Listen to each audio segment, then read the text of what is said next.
We've got Luke's lightsaber in hiding somewhere. We've Not got... somewhere, in someone. In someone.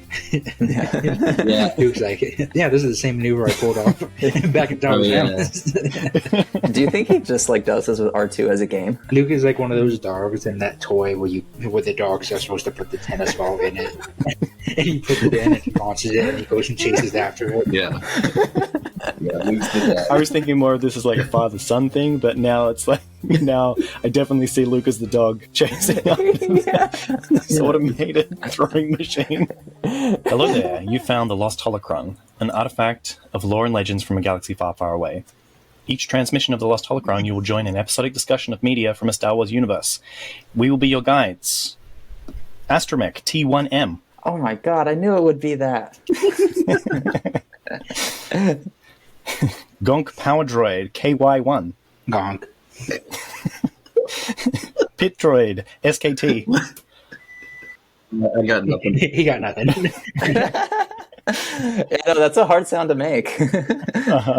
They're by far the most electronic. Yeah. Like with the astromech, I can go woo, and then Scott's like The little chittering that they make. Yeah.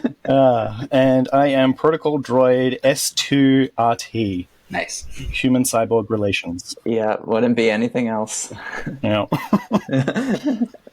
All right. This transmission will be covering the material up to and including Chapter 28 of Heir to the Empire. Tim, what's the story so far? So far, damn, this is a fun one. Sorry, I'm gonna do it, guys. I'm gonna do it. I want to. We believe in you. Thank you. We're doing it live. Yeah. After Luke Skywalker's X-Wing sustained damage to its hyperdrive in an altercation with an Imperial Star Destroyer, Grand Admiral Thrawn puts out a bounty for his capture. By either chance or intention, Luke is picked up by smuggling Lord Talon Karrde, who is reluctant to break his neutrality in the struggle between the Imperial Remnants and the New Republic. They return to Myrkr, but Luke escapes, followed by Mara Jade. Luke crashes both his and his pursuer's Skipray starfighters in the harsh Myrkr forest. Jade recaptures Luke, marching him at blasterpoint through the forest to reach their destination at Hillyard. Circumstantially present to witness the chase, Thrawn is told by Karrde that it is an internal dispute. Thrawn departs to prepare for a military operation, but suspecting subterfuge leaves a contingent of stormtroopers to receive the crashed pilots trekking through the wilderness. Having uncovered the incidental abduction of Luke, Han Solo and Lando Calrissian work with the indebted Karrde to guide Mara and Luke to safety. In the forest, Luke and Mara receive the encrypted warning of the waiting stormtroopers. After sleepless days of marching, Mara reaches a breaking point and reveals that she was an operative known as the Emperor's Hand.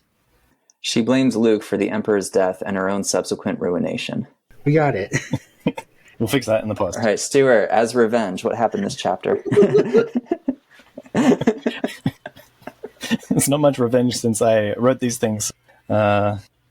After the catharsis about her past, Mara has dropped her overt hostility and adopted a more surly attitude towards Luke, more willingly working with him to exit the forest. With the sound of the Imperial speeders echoing around them, Luke and Mara discuss the best strategy for emergence.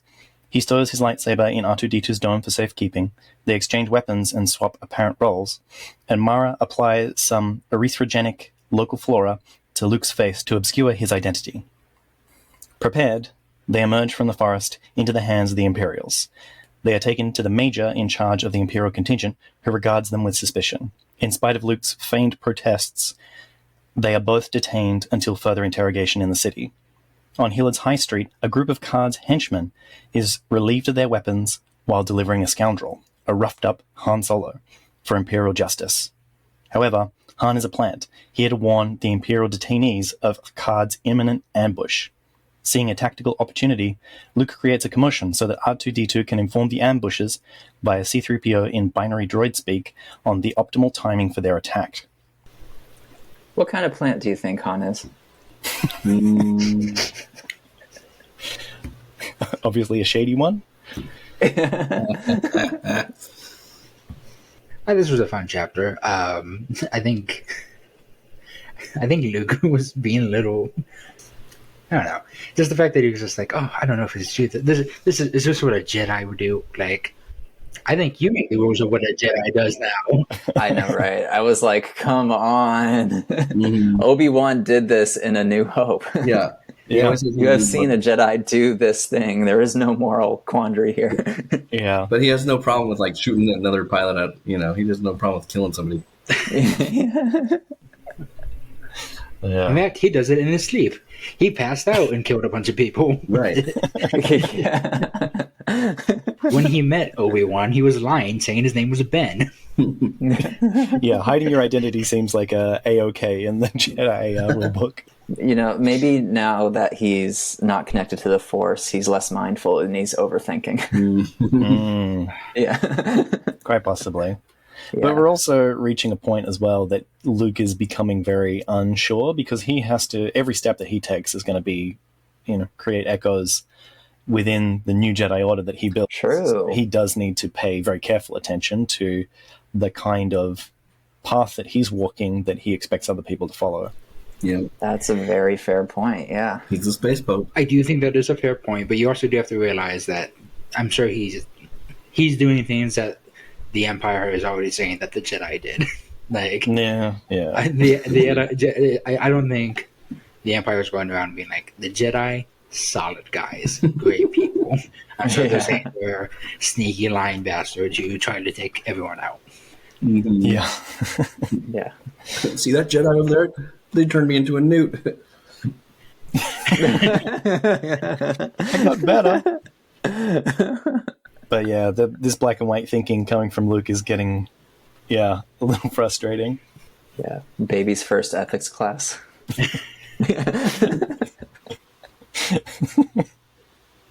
Luke was definitely not, shouldn't have been the first option to be the next generation of Jedi. Yeah. It should have been Leia. Yeah, I agree. Yeah. They should have switched the planets they were put on. Mm-hmm. Yeah. Yeah, because now all the Jedi are like whiny little bitches. Yeah. Backwater, parochial-minded Luke is supposed to be the... Hillbillies. Yeah. Going to be the ethical center of the universe for the next generation. But I mean, he's also a little bit untainted as well unjaded by the universe, which is probably what they were going for, because Leia is a little bit more, well, not in these books, but like you could imagine her in another universe being a little bit more, struggling for the rebellion, being jaded against the political process, and that being difficult to have this kind of like life-loving, starry-eyed person. Yeah. I mean, we have seen her tired by the political process in this book. Yeah. I remember at one point in an earlier chapter she mentioned she kind of missed the days of the rebellion because it felt like simpler compared to what's happening now. Yeah. It's nice when you can just use your blaster instead of your words. Yeah. It simply makes storytelling a lot easier. Yeah. To be fair, you can rely on a blaster a lot more than you can rely on your words. Mm-hmm. Yeah. So anyway, I started blasting. You can try to convince people of things all you want, but if you shoot them with a blaster, it's going to have the same effect every time. Mm-hmm. Yeah. So is that what we're going to see? Like we said that everyone's going back to Coruscant, that there's going to be this big civil war starting, and then Leia comes in and is like, Yeah. Leia's gonna have fun again. Yeah. I feel alive. You shot my hair. She's going to come in with one of those like Clone Wars miniguns that they had. They made some mention of like both hover bikes and hover scouts, I believe, and it reminded me of the droid, the Staps, on the episode 1, which I think is a really underrated vehicle. Yeah, those are fun. And I read in the Wikipedia that originally when they were coming up with the designs for these things, it was supposed to be like single troop hover pogo stick or something like that was like their working title or something that they changed to like aerial platform. I think that's what it came up with in the end. That's awesome. But yeah, just thinking about like stormtroopers riding around on these little platforms seems like pretty cool. I want to see those. Yeah, me too. Yeah, that's a good combo. Mara seems a little friendlier to Luke. Actually, a fair amount friendlier. Yeah. Yeah. Yeah. I think they are a little more understanding that, now they're both in this ship. Yeah. Yeah. It's pretty one, like, she did have control over the situation before, but as soon as she found out that Thrawn was onto them, it's over. Like, we both got to get out of this now. Mm-hmm. Yeah. Because I was kind of under the impression that it was a bit like fast, but no, you're making a lot of sense there. Well, and that's the other thing is that, she seems a lot nicer. It could be a front to get her out of this. Right. She still has her own motivations in mind. As soon as she is safe, she could go back to her pissed off self. Yeah. Yeah. Which does seem like the skills that the Emperor's hand would be a good skill to have. Right. Yeah. Has she had any sleep at this point? No. She could be hallucinating. Yeah. It'd just be like completely delusional, like whatever, let's just get out of this forest. Yeah. And that's the other thing, even more so. She's not in her peak right now. Mm-hmm. Yeah. That's fair. She's weaker and she knows it, and she also knows Luke, even though she hates him, is a Jedi chump who she can abuse. Because remember, when they both crashed, she waited in her ship with her gun out because she knew that Luke was still going to come check on her. Yeah. All she needs to do is like trip over and go, he comes, steps down to help her up, and she's got a blaster in his face already. Luke Mara knows that if she were to pretend to fall over, Luke would pick her up, put her on the cart with R2, and then he'd drag them both out of the jungle. Yeah. I do think it also feels a little jarring, though, because we haven't given any indication of her having a personality before this. It's all, her personality's been anger. She's been like one mood throughout the book. Yeah. That's just her personality, though. It's just anger. Yeah. Now, granted, it could say like that's Luke's effect, but I mean, I think by comparison, it can also feel jarring to go from that to this. Right. Yeah. Well, I think that's been the mood around Luke, but we've had previous chapters where she is quite business minded with Karrde. Sure. So the first chapter, she was like, "Oh, what's this dinner that you invited me to? This isn't something that I should be reporting to HR about, is it?" And then as soon as he's like, "No, I want to bring you in on the business," he's like, "Okay, well, I've got these things already. I think that this could be much more efficient in these ways." So we have got like a pragmatic part to her personality, as well as the True. I think she's probably also trying to figure out her personality. I mean, she was the Emperor's evil spy, and what? That's very fair. What kind of personality do you have if you're an evil? No one's like after the hallway scene with Darth Vader. No one is like, but what's his motivation? He's just an evil dude doing what he's being told. Yeah. No, that's a really excellent point. Actually, I didn't think about it that way. Yeah, I did with Karrde. Might be the first time in a long time that she has time to figure out who the f*** she is, what she wants. Yeah. Kind of like Nebula from Guardians of the Galaxy. Yeah. Yeah, it sounds a lot like that, because she said she's been scrounging around for 4.5 years until she got in with Karrde 6 months ago. And so, if she's been working in survival mode for that long, and, that's not an environment to figure out who you are and what you want and what's going on. And then she's been sort of undercover, I guess, in this 6-month tenure with Karrde. So that's a really good point. Who is the real Mara?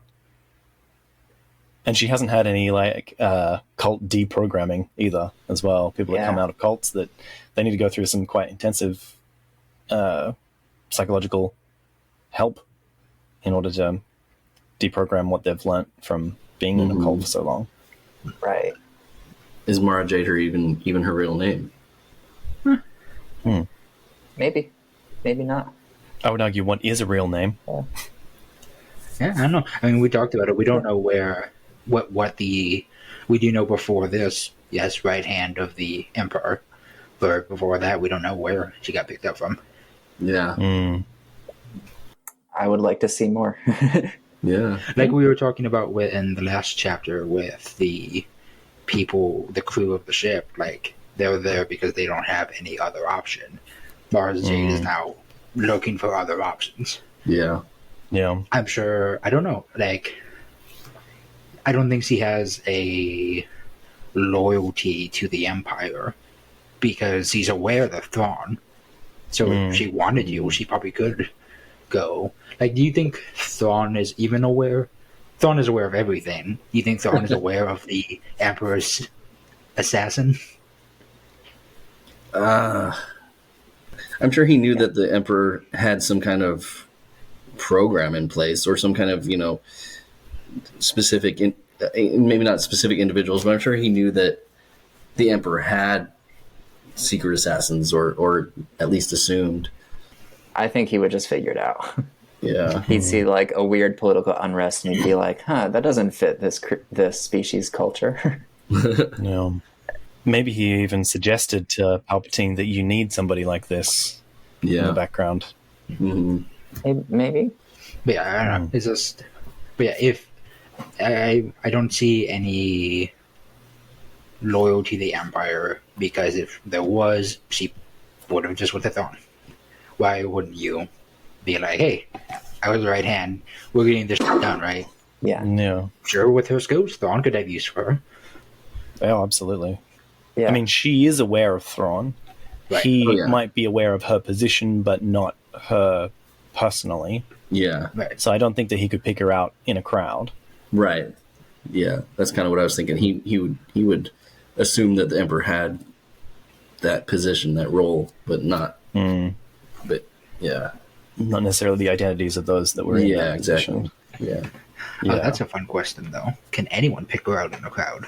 Did anyone know what Mara Jade looked like? Did she have a badass, like, Sith outfit? Was she Darth something?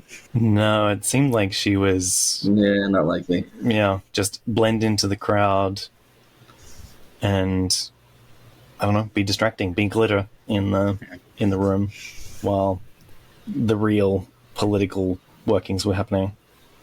I can't remember what it was. There was that thing I was reading where this highly trained assassin, he took off his mask and he was just kind of described as extremely plain looking, like the most average person ever. And that's what helped him is that he just blended in super well. Well, that was like the original. Yeah. That was like the original Boba Fett actor. Right. And he was like this regular normal dude. I can't remember his name. I'm really sorry. I cannot remember his name. I can see his face. But it's like he's just like this regular dude with like, he's just like got short hair and he's like smiling. He's like, hey. It's not Paige you're thinking about, is it? Paige from chapter 2?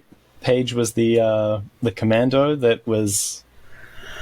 Wedge was sitting there being the obvious bodyguard, and then Paige was somewhere else in the background being Mr. Average. Oh man, that's going back. It's all coming full circle. But no, there was a book I read called The Day After Tomorrow, which is unconnected to the disaster movie, where a guy... he sees his father's assassin, who's like this really plain-looking guy, but when he pursues him, the assassin is actually an amputee on his shins. He has both his shins amputated, and so he has extendable... Like Go Gadget legs? Well, no, his prosthetics are variable, right? They're telescopic. So he can, disappear in a crowd by pretending... coming in as this 6'2" assassin and then adjusting his prosthetics to walk out as a 5'4". Neat. Just like Inspector Gadget. Nobody. Stilt man. Which is another great book. So if anybody is wanting recommendations, I do recommend. Sorry, I have new Star Wars books. The Day After Tomorrow book is by Alan Folsom. Nice. Another thing I was a big fan of in this chapter, Dangerous Prance. Yep. I always love dangerous plants. I always want more deadly plants in forest. The forest and the jungle is a dangerous place. Everything there should try to kill you. Yeah. I like the story that Luke told as well, that he was like chasing after and fell face first into this, and now his face is all swollen. Yeah. Literally and figuratively fell face first. Yeah. Yeah, no, this is a fun concept to disguise one's identity. Yeah. It was done in Harry Potter as well. That was it. Oh, yeah. Yeah, they get captured and they do like a stinging hex on his face, so it like swells up, so they can't recognize Harry. Yeah. Yeah. This sounds so much worse though. Experiencing this. Yeah. Well, it doesn't sound too bad. He's like, oh man, it really itches at first, but that goes away. But That would drive me crazy. I can't stand that. He acted like it was a lot more painful on his arm, and it itched for a lot longer, but his face didn't really seem to bother him much. Maybe. At that point, he knew what to expect. Like, yeah, I guess Right. so. Right. Just because you know what to expect doesn't mean it doesn't bug the crap out of you. Hang on. guys. Yeah. Yeah. I think it's like the long-term itch is the thing that's going to get you rather than the initial sting. And even like the major was like, ugh, what happened to your face? Yeah, right. have you guys ever got poison ivy? Because I imagine this is just a reimagined poison ivy. I might have. I can't recall. Yeah, no, I don't think there's poison ivy in Australia or Japan. So holly, We have it. holly is something we got told not to touch. Wild holly. Really? Holly? We have a ton of poison oak around here. Don't mess with poison oak. Yeah. Don't mess with anything with poison in its name. Yeah. Oh, but know. so you guys have the gimpy plant. Gimpy plant? I've never heard of that. You never heard of that? It's Australian. It's a big country. Did you know the Venus flytraps only live in the United States? What? In your neck of the woods, Tim. I'm going to change that. Going around stomping on everything. Yeah. I'm going to bring it's the kind of Venus flytrap to the world. It's kind of like when you mention fireflies to somebody. Like there's people in the United States who have no idea what fireflies are. Yeah. I used to see those a lot as a kid. Not anymore. I don't go outside anymore. The sun is a deadly laser. They're not right. They're not supposed to live in California, but I swear to God, I've seen them. Apparently the Gimpy is from Queensland. So I'm Really? from Tasmania and Western Australia. So I've never seen those. Which is why is the holly fortunate. in Tasmania was what was dangerous. Yeah, well, be happy that you've never seen it because apparently it's unbearable. Like, drives people to suicide is what I've heard. Oh, jeez. No. The amount of carnivorous plants is upsetting. There's too few or too many? I wish there were actual carnivorous plants that eat, like, large animals and humans. I really wish that those existed. I mean, there are those ones that are like that, like small Just be rodents so can cool. get eaten by. Oh, yeah. There's a bird-eating spider in Australia. Oh, Yeah. Nice. I Creatively respect named the that. bird-eating spider. Oh, wow. And was it the funnel trap spider as well or something? The funnel Trapdoor web? spider. trapdoor spiders are fun. Yeah, Yeah. I've heard of them. Yeah, the funnel webs. You guys get the funnel webs too. Yeah. Be careful, guys. I was reading that thing on African cryptids, and like there's one that is just a very like 4 foot long trapdoor spider. Ooh. And it's like, yeah, that sounds like just real. That sounds like something that can actually exist. Is it based on Anansi? No. Oh, okay.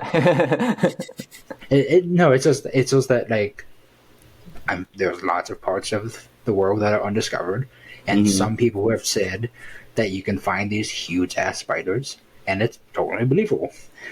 I'm never going there. Yeah, no.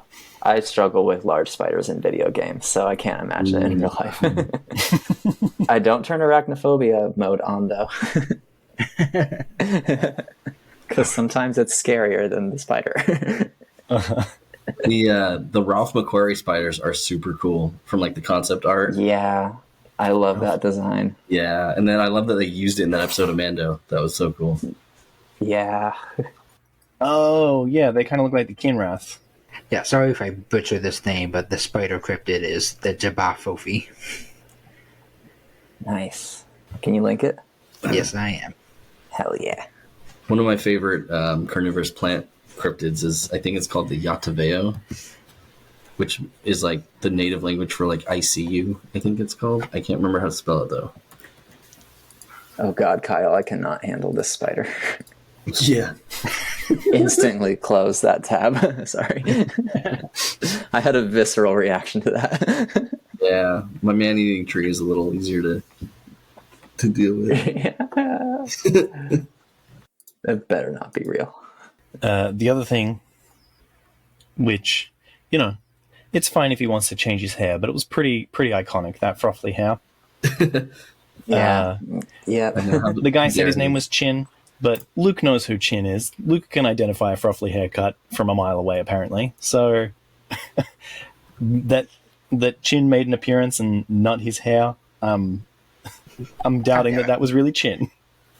Maybe it's just the kind of thing that's like intricate when you're up close to it. Maybe. Yeah. So maybe frothly hair just is not as wild as we expect it to be. Maybe not. Right. Okay. Yeah. Here you go. Maybe it's just like an everyday haircut to them. That, or like he's been in the forest for a couple of days. He might have had a haircut in the.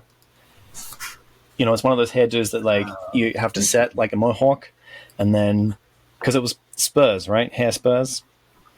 And those spurs are set for a couple of days, and then they kind of like relax. And just the hair spurs, he needs to go back to his hairdresser, and hasn't been off weld in a while to get those spurs reset. Right, yeah.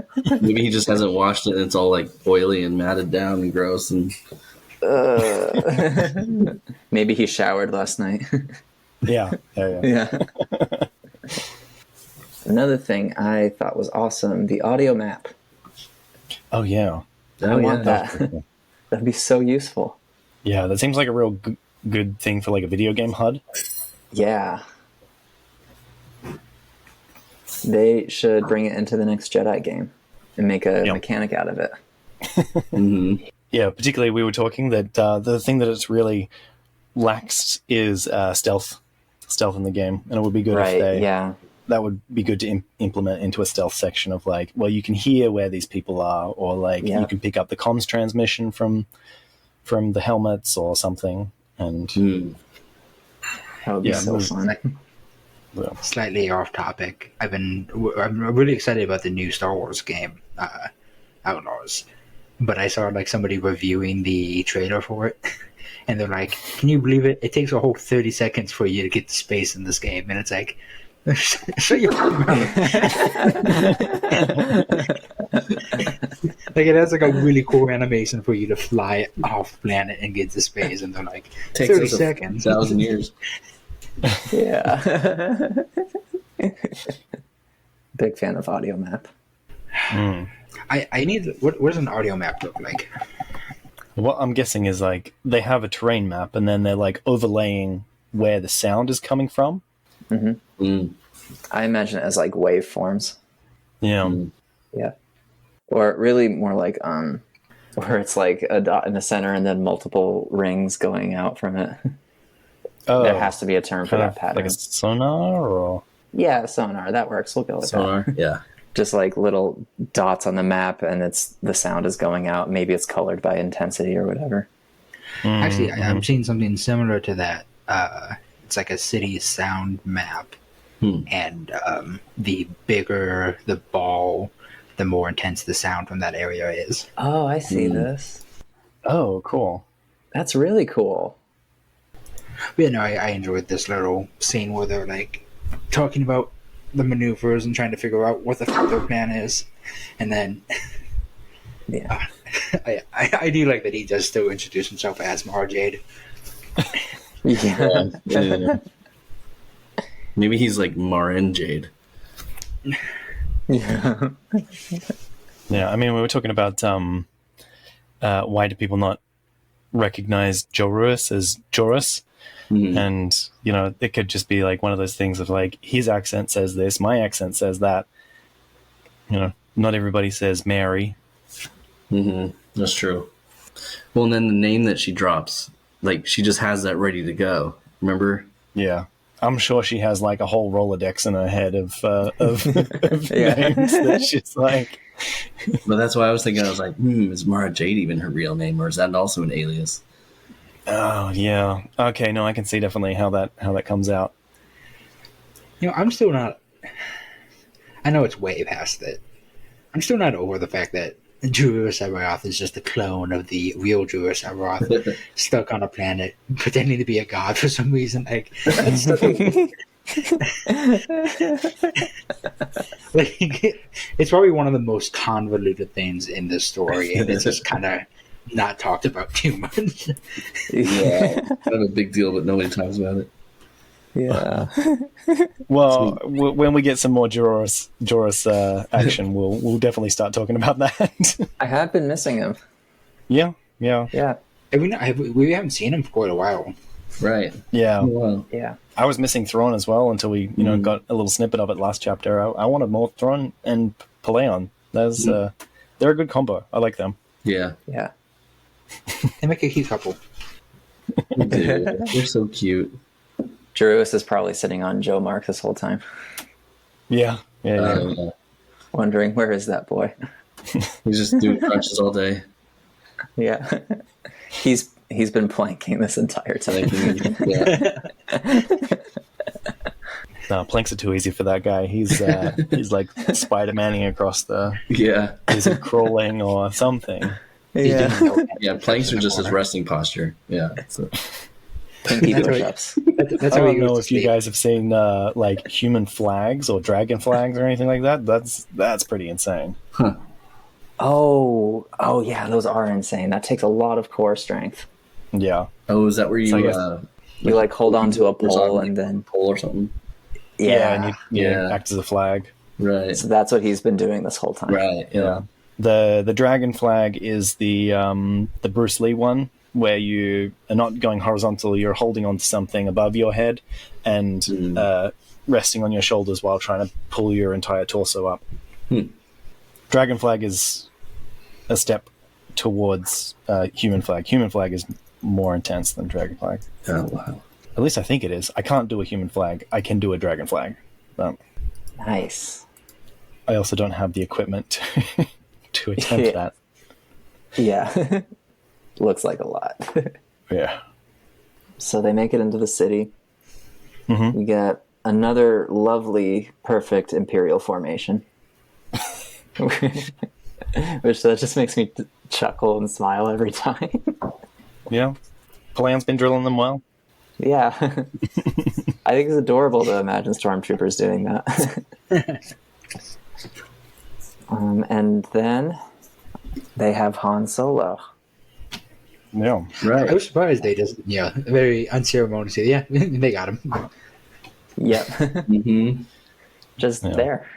I was expecting a little bit that it was like they were going to have him end of chapter, and the next chapter was going to be him and Mando like doing whatever they do to get captured. Right. It goes back to show the heist or whatever. Oh yeah. 24 hours earlier. We get Ocean's 11 at the end of this chapter.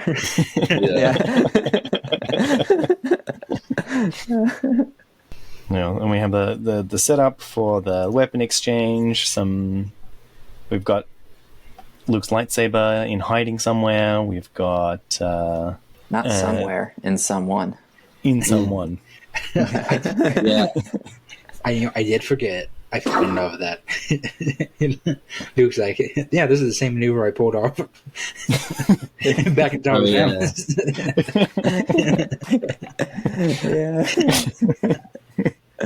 Got him again. Do you think he just like does this with R2 as a game? Oh, I'm sure there's practice. It's like, hey, R2, you want to play catch? Right. He just plays catch with her too. It's like those. Luke is like one of those dogs in that toy where the dogs are supposed to put the tennis ball in it, and he puts it in and he launches it and he goes and chases after it. Yeah. Yeah, Luke's did that. Yeah, I was thinking more of this as like a father-son thing, but now it's like I definitely see Luke as the dog chasing up this automated throwing machine. Well, it's perfect because Han is Chewie's dog. Yeah. Luke is R2's dog.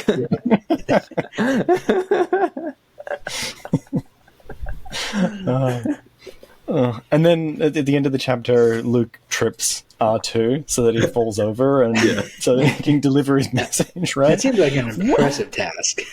Yeah. To trip a droid, that lower center of mass. But then also, if you're hiding your lightsaber in there, what safeguards have you got that, like, rattling your droid doesn't send the blade straight through him? Right. I think it would be hilarious if R2 just was not expecting it. He gets tripped and like all of him just falls out. Just like all of his stuff just gets rattled all over the floor. Yeah. He's hiding not just Luke's lightsaber, but like some knuckle dusters. He's got like a Tommy gun in there somewhere. Like 6 or 7 sonic rings fall out of him. He's got some nunchucks in there. A week's worth of spice. It is smuggling for somebody. Sticks. 3 golden coins form a triangle around him. And a gold doubloon. Yes. Luke's lunch. Half-eaten sandwich. Maybe he's got Jimmy Hoffa in there too. A Nintendo Switch.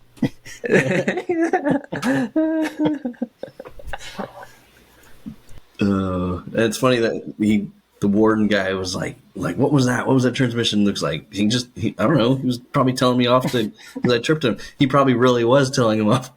Yeah, he probably was. That's another thing that surprised me, that he actually had, like, R2 had to make outside noise to send a transmission. Yeah. Yeah, that was a little unusual, but... Well, I guess it would be more obvious if you put up his little little dome thing. What is it called? Antenna? Satellite. Little satellite link to... Like, he's definitely sending a transmission there. I mean, was dial-up a thing when this was written? So maybe internet connections are just loud at this point in human history. And that's the only reference Timothy Zahn had. No, yeah, they're lying in wait somewhere around the corner. So just yelling out in some obscure language is, pretty efficient, I think. Particularly if it's disguised as, "Hey, buddy, what do you think you're fucking doing here?" Yeah. Anybody else got anything they want to say about this chapter? No, I feel like we're heading towards a climax for the book. Yeah, I mean, like, this is chapter 28. We've got 4 chapters left. There's obviously going to be a Sluice Fan chapter. I think this is going to end on Sluice Fan. Yeah. So our heroes are going to be not even in the thick of it. They're just getting off Myrkr at the end of the book, you think? Are we going to have a time jump? I don't Anything goes. Yeah. Okay. Yeah. Well, I guess we got to read on and find out. Yeah. Next on The Lost Holocron. Yeah. We're going to have that transatlantic accent. Will R2 spill his lunch? What's going on next time in The Lost Holocron? Will Thrawn and Paleon kiss? I will draw a Sabayoth feel. Would you say we feel left out? Will Mara Jade finally chill the fuck out?